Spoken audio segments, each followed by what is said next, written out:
My name is Trevor Freeman, and this is an episode of the Ordinary Life Podcast. This is a test of some of the equipment I recently purchased.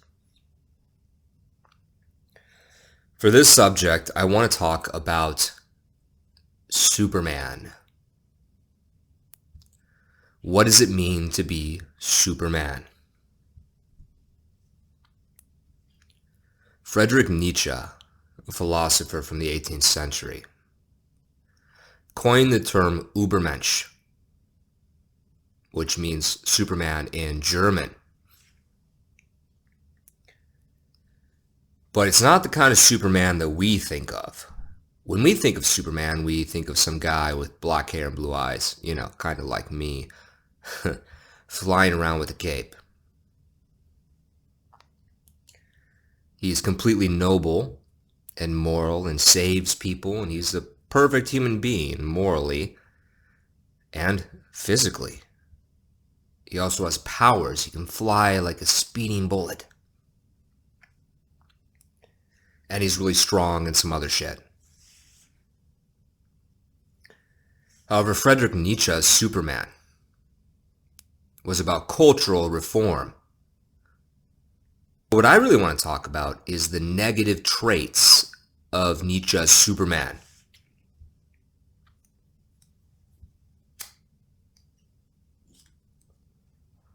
See, Nietzsche's Superman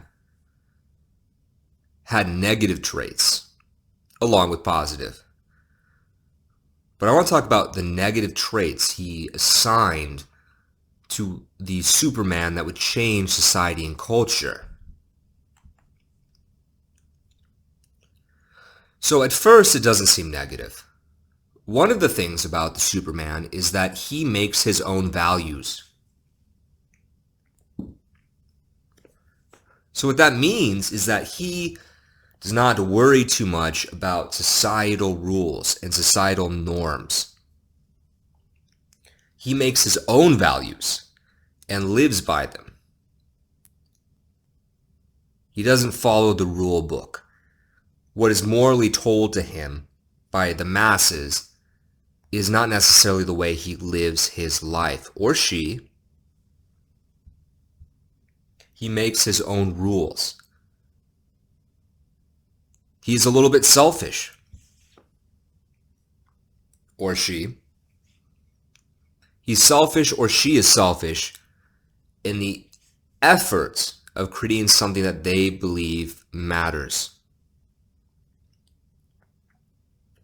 which that might make them seem kind of like an asshole. An Übermensch or a Superman is hard to understand because of these values. They're often lonely because of these values, these self-made values.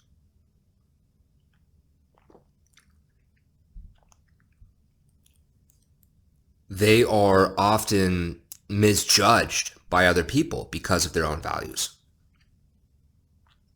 Seen as an outsider, perhaps. They aren't humble because they believe in what they're doing and their values and who they are. They're a bit wicked with sex. They might be swingers in a sense, or have orgies or threesomes or multiple partners or whatever. They're a bit wicked.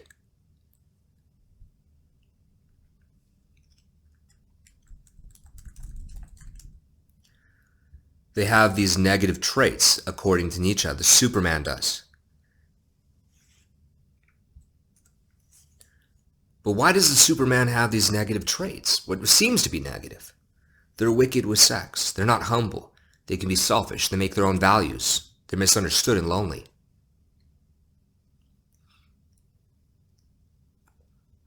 Let's ask this question. We know that Superman that we know doesn't exist. The guy with the cape.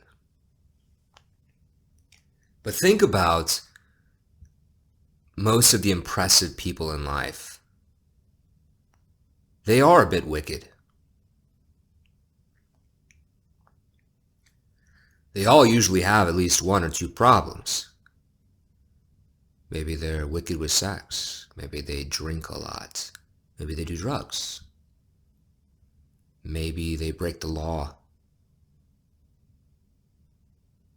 Maybe what they do comes off as difficult to understand, and then they're misjudged. Most artists, entrepreneurs, and famous people have that part of them.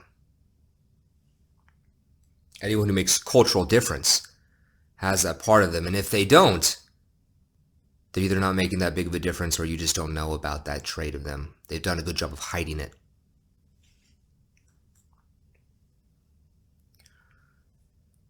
The point is this.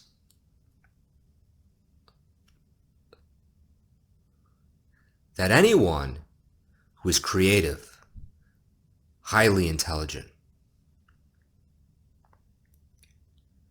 is a little bit fucked up. Anyone that makes cultural change is a little bit fucked up. I mean, we all are, but them especially.